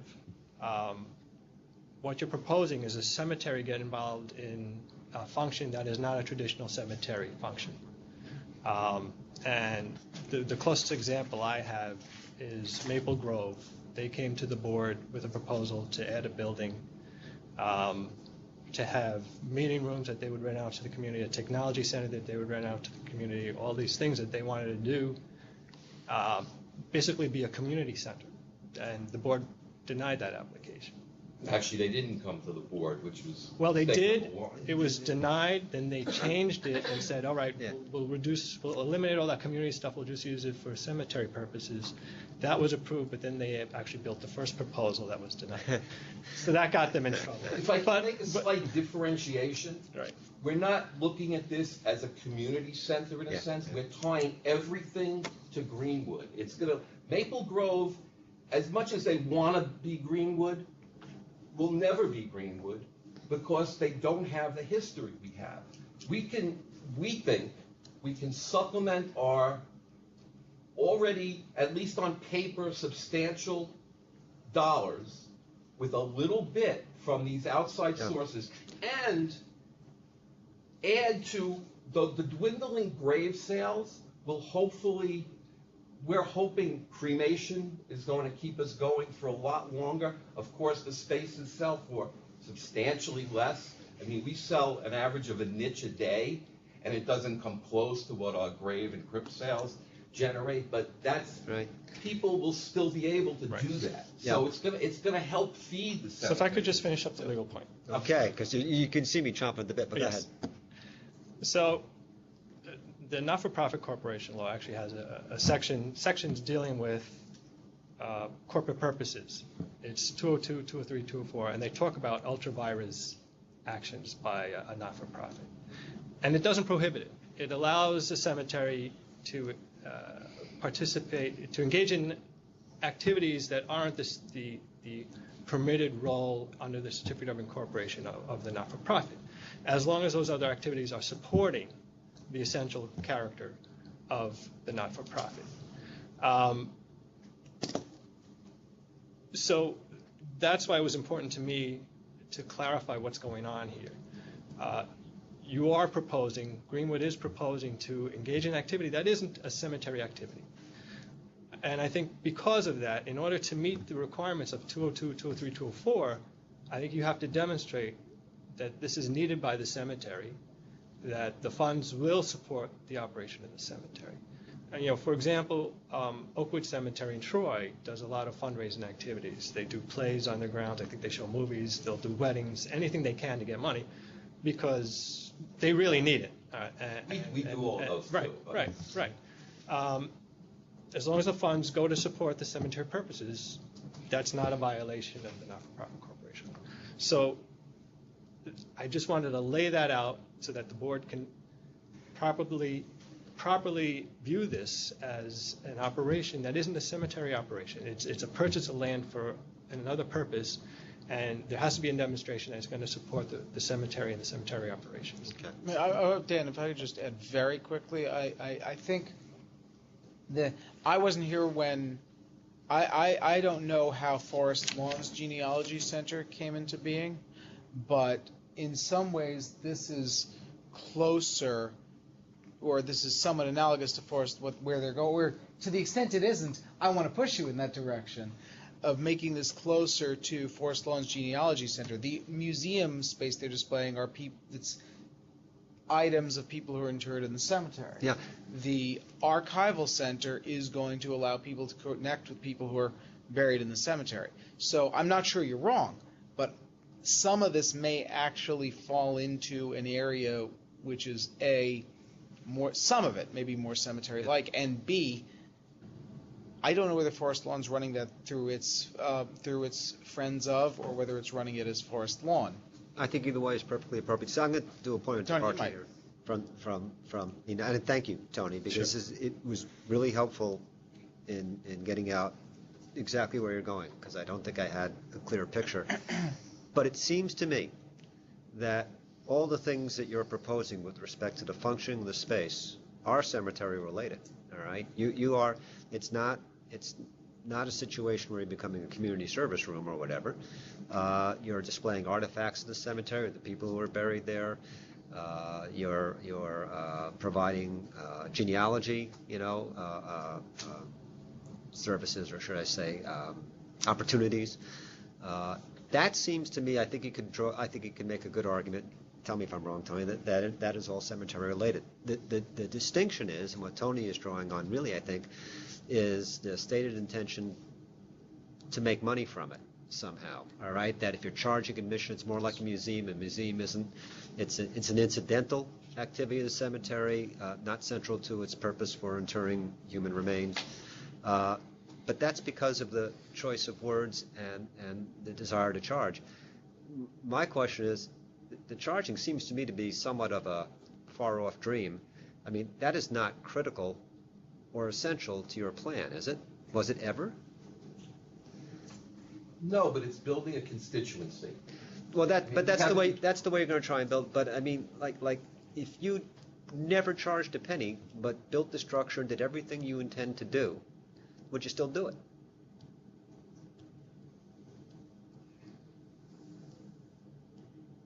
Maybe. Okay. How much do you think you're going to make charging entrance fees? Well, what's your projected revenue? It's case by case. I mean, right now we have an exhibit in our chapel on William Mangles, who was one of the big names of Coney Island. He invented a lot of rides that we take for granted, the whip. Mm-hmm. He invented it. He's buried at Greenwood. We're Right. charging $5. That, combined with the money that we raised privately and independently for this exhibit, will probably turn a profit.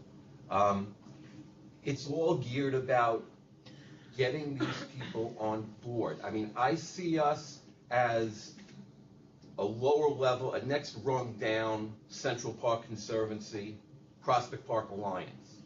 I mean, these organizations now basically run without city money. With our endowment, I think when the time comes when that 7 million dwindles to 1 or 2 million, I think we'll be able to raise, I mean, this year we're probably going to bring in $1 million in our 501c3, which, by the way, has the identical board to the cemetery. So the goal is always to support the cemetery. The division did not factor in any revenue from any of these Yeah, into our I recommendation. know it didn't, and that's why I asked the question, because I don't think revenue from this was part of the initial application way back when in 2012. And see, to me, and Tony, you jump in and tell me if my thinking is wrong on this. I think the things you're proposing, without turning it into a museum, all right, just to say, get rid of that picture, are arguably consistent with your cemetery purposes, all right? That they're not incidental and supportive, but in fact, this is something you're doing that a cemetery would do if it could do. And do you disagree with that, Tone? No, I don't disagree. Okay. But I think that then the question becomes, is it beneficial to the cemetery and lot owners to spend the money that was spent on the greenhouse and the money that's going to be spent on this project for that type of activity that isn't going to generate funds? Well, it's going to free up, well, we if they built the structure they initially built, and we figured the 8 million in, all right, before, all right, but still 8 million, and they're going to build, supposedly, right, and I believe the cemetery, a building more consistent with what's necessary there to preserve the character, which is the whole reason they did this in the first place. So, sort of an amendment of the original application, like, yeah, we need this. But if I could forget about charging admission for a minute. And that's not necessarily charging admission, it's just a characterization of what's doing. Constituency who donate money. I mean, people tonight is our benefit. I'm racing back to our benefit tonight after 2 days where I've been like this. And he doesn't even invite us. I don't think we can go. That's true. Oh, minor point. What are these ethics rules anyway? We've got $150,000 is coming in tonight. Right. People, our own board didn't believe it, so it doesn't surprise me that I have a tough case with some of you. Yeah. Let me ask you a question. But our board has bought into it now. They realize that, A, we're not just a cemetery, and B, maybe our board, I've made the mistake of always combining our funds for our board. So when they hear, oh, my God, we have $280 million, who's going to give us money? Mm-hmm. Well, who just gave Yale their biggest contribution ever? Who gives money? You give money to successful organizations. Success breeds success. I think people, because they love the place, we're premiering a video tonight. Who did we get to do the video for us? John Turturro, who loves Greenwood. He loves walking around the place. That kind of person will give us money when we're not selling graves any longer, because they love walking around the place. My eye-opener was 1999. Greenmount Cemetery in Baltimore, beautiful Saturday afternoon. They hadn't been selling graves for maybe 20 years. Not a soul in the place. Not a soul. The light bulb went off. I said, this cannot be Greenwood. New York will not let this happen. That's why we are where we are today. Our only goal is to bring honor to Greenwood and cemeteries. I think we understand. It's a draw. You know, I mean, it's a draw and a matter of connecting to the community. You said you had in the application 3 potential grants that were contingent on this, 2 millions and 1/2. It's actually now up to 3.5 million. 500,000 from the state, which is pretty much a lock, and 3 New York City grants. Right. That are a little time sensitive. And in what sense are they contingent on this happening? I kind of have to have something built on the greenhouse space, by a year from now.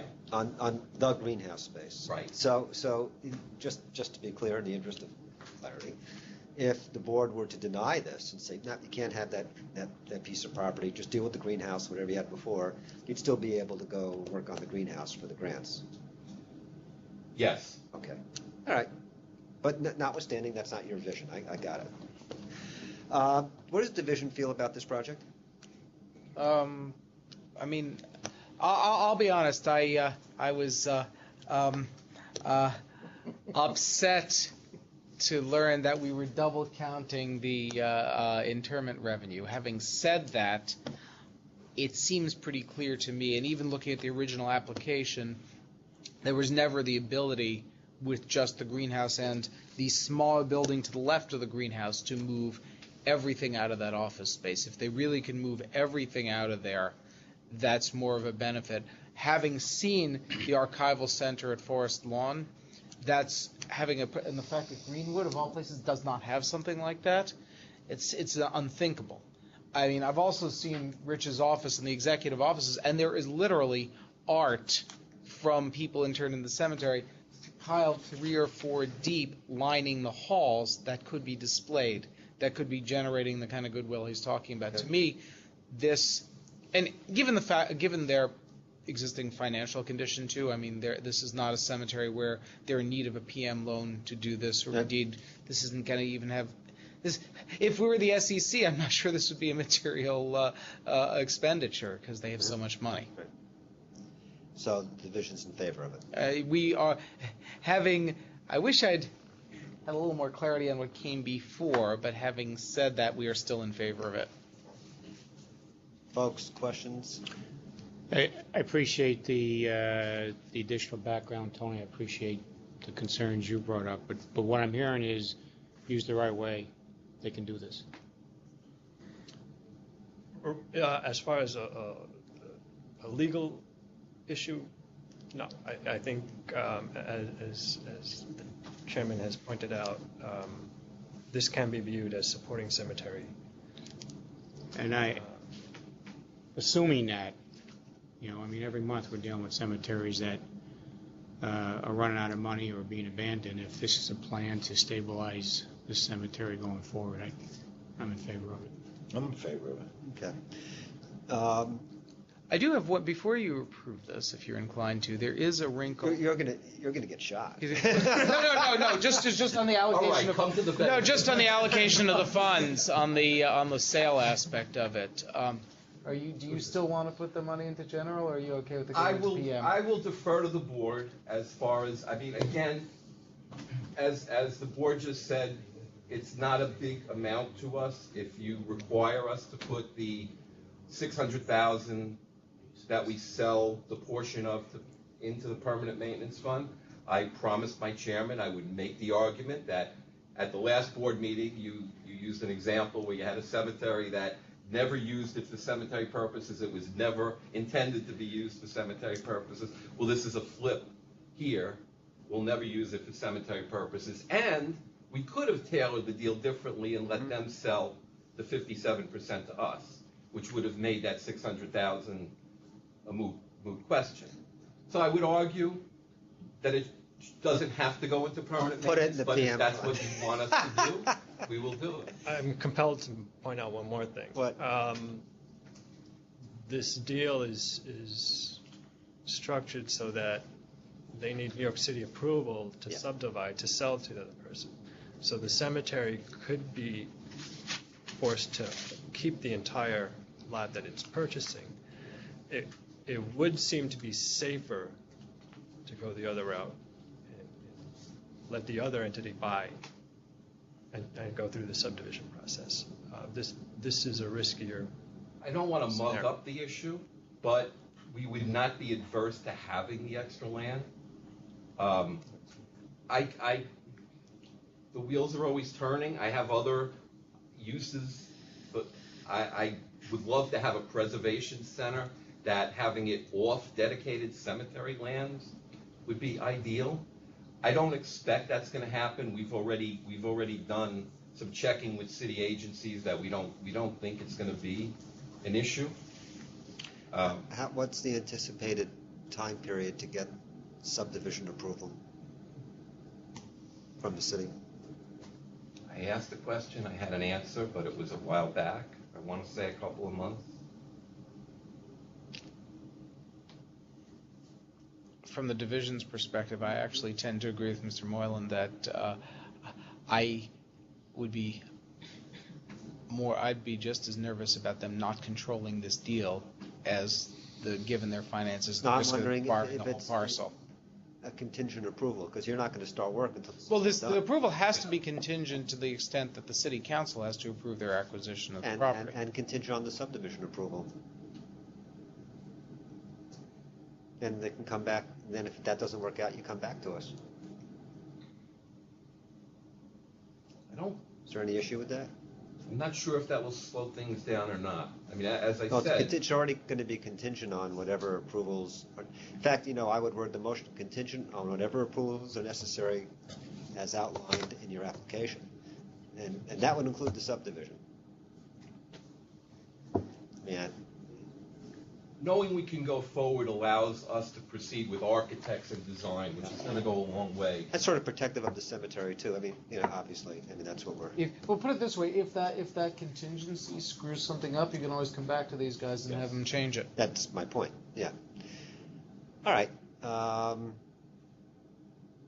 move for approval of for recommendation to approve the land purchase and sale, contingent on necessary municipal approvals to forward the plan as set forth in the application, and that should revenue be realized as a result of sale of the property, a question that it be deposited into the permanent maintenance fund. Second? Second. All in favor, say aye. Aye. Now, I'd also say this, Rich, if you do get to a point where you are creating a museum-style, entity that charges, be very, very careful about your not-for-profit status and about your dealings with the feds, by the way. With that Tony is right on the mark on that stuff. In another life, I do corporation stuff, and you're running a sophisticated business there, so I understand. But it's got to be incidental, and it can't overwhelm your purpose for which you were formed as a corporate entity. All right. Anything else on this? We're good. All right. That was quite an agenda. Yes. Many of our guests are still alive. Yeah. The issue with North Calvary with the. Oh, have you got? Yeah. There's an exhibit that I completely overlooked. It shows a total of $33,005 For replacing with flat markers. wow. So Cindy's absolutely right. It's a few $100s difference. Wow. Well, that really Versus 32. yeah, 32,849. Right. That But it is more expensive. But it's 900, 10, 11, 12. All right. It's under $1,000 difference. And do we have any? What would the division, in light of our discussion, what would the division recommend? Would it be better to use the flat markers in this case? Well, like you said, a flush marker is never going to become hazardous. Maybe we should go back to the cemetery, because we've requested, cemeteries have requested cemeteries would generally not want to replace with flush markers. Right. Because of the historic nature of the monuments, and these are all monuments, so. There's also a question of respect to the people who are buried there. They chose the type of markers they chose. They also didn't respond. They've also essentially abandoned their responsibility to care for the monuments. I mean, this is not. I mean, these are not the cemetery's monuments. Right? Well, fair enough, But the publication is the likelihood that the publication is actually going to find a family member is not all that great. Your genealogy center might help in that regard. Yeah.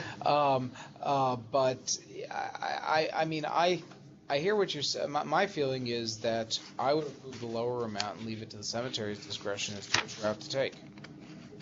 I think, But they ought to know, but one thing, sorry. I think that I would like the division to make a recommendation. I think we need to approve dangerous monuments I don't like sitting on, all right? So, I think my druthers would be to approve the 33005 if we go the flat marker way. And if not, if in the division's opinion that's not appropriate, move to the 32849 figure and leave it to the division to make a determination after it visits the cemetery. I mean, I would generally, we will talk about it more. I'll give you all the flexibility in the world to do that. Right. I know. I'd be inclined to defer to the cemetary. Well, but that's part of the division's discretion. Okay, fair enough. That's what the director can direct after we make the motion. There's a little bit of process here. You have board orders prepared for signature, and the board orders have the specific amount. The lower amount? During executive session, you could correct this. You'll approve the higher amount. You know what? We can approve that amount, and if the division, I'll still put, the division feels that there needs to be flat markers. They'll get another $300. Then they can come back to us. We'll do it. Okay, that works. Kind of thing. Thank you. That works. All right. So do you need a motion and second approval? He just did. We're just getting so moved. Right? Yes, Were you but about what to am say- I moving? Oh, I thought you were saying so moved. I didn't. You're moving towards your car because we're almost done, right? No. It's an approval. Of the what? Of what number? Of 3284944. What's there? With the, Oh, I see, okay. I'm forgetting the words, the proviso. Without prejudice to giving an extra sum if the division determines that it's better for them to go with flat markers. Yeah, that works for me. 5 seconds. Second. Okay, all in favor say aye. Aye. Could have been a more extensive conversation, but I'm tired. You need one more motion, Mr. Chair. Yes, we'll be taking a 5-minute break, but before then I will motion to go into executive session for Any investigative. comments? Oh, wait. Oh, Public? we'll do that first for litigative matters. Second? Second. All in favor say aye. Aye. And now is that time when we invite the public to chat with us. If they're still awake or If they're alive. still awake or alive. So I open the floor. Would anybody like to address the board? I would like to address the board. You want to talk about the hoops and Signs. rings you have to jump through to get that application done. Well, in the years that I have served as a cemeterian and then becoming involved with NISAC, I give a lot of counseling to other small cemeteries because we've been able to kind of be cemetery progressive at Bethlehem. I talk a lot about embracing cremation as a revenue stream and the smaller columbarium units being something that without a large investment, Right. you can, get some revenue where otherwise you would lose that revenue. The hard part for many small cemeteries that are really struggling with keeping board members, they don't have an administrator like myself that just likes to give their time for nothing. It's an arduous process, and the massive amount of questions and paperwork, signage that has to be placed for smaller columbariums in following with the statute that talks about them being the same as a mausoleum. If there could be some consideration to look at that, to make it less difficult, really make it separate. Because as I had shared with Len, it's very specific at one point that it talks only about a mausoleum. It isn't talking about a columbarium. And, I think that it's kind of an easy fix, and it's something that could benefit some of these smaller cemeteries to give them one more opportunity before they turn the cemetery over to the town or walk away from it and abandon it, to be able to do what we did, which was use space that we couldn't bury on anyway. And, be able to put something small in then turns around and generates interest from the community and, you know, Right. and revenue. Yeah, your argument, which is, I think, a good one, is that the rule was intended to deal with large structures, which made a substantial impact on the cemetery, potentially a substantial financial commitment on the part of the cemetery, and these structures are far less intrusive and require far less resources. That's a good point. We've received a similar comment from several other people recently. Well, why don't we look at the regs? I mean, the flip side of that is that for a lot of cemeteries, that $28,000-$30,000 investment may be huge. You know, as opposed to the medium-sized cemetery, where that's chump change, right? You know, and so it still may be on the fiscal side incredibly important for the cemetery to do what, you know, to do the research and make sure that's the right thing to do, for the division to review that. But it's absolutely true that in terms of placement, location, impact on the cemetery, these are far less of an issue than is a larger structure. So I think we ought to look at it. I think it's a great idea. I think we ought to look at it. I think it would really benefit the majority of cemeteries, which are the smaller cemeteries.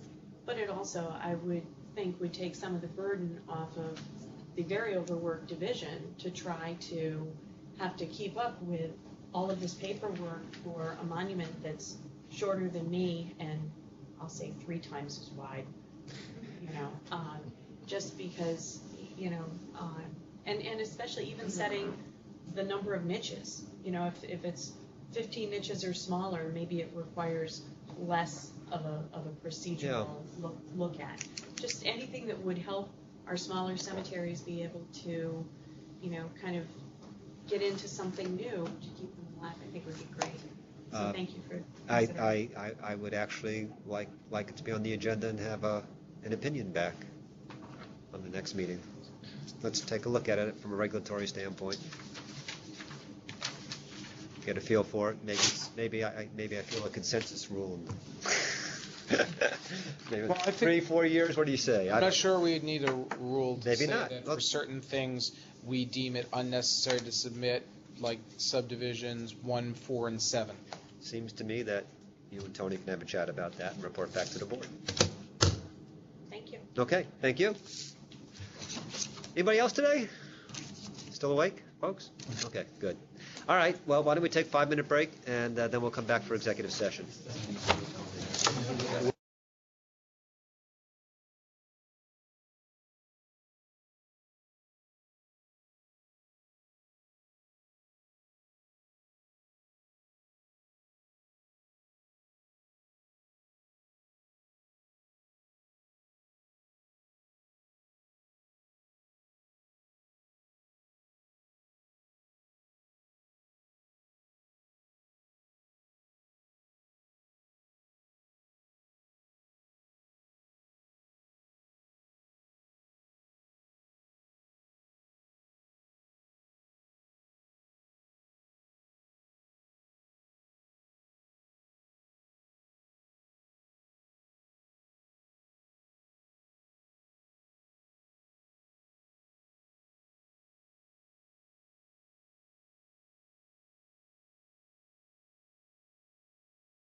usual.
But we're usually able to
I'm hungry. We're on. We're on. I hit the hungry. button. We're on. Wait, you muted it again. Yeah. I didn't, I just. All right, folks. Motion to adjourn. Second? All in favor, say aye. Aye. For the two of us.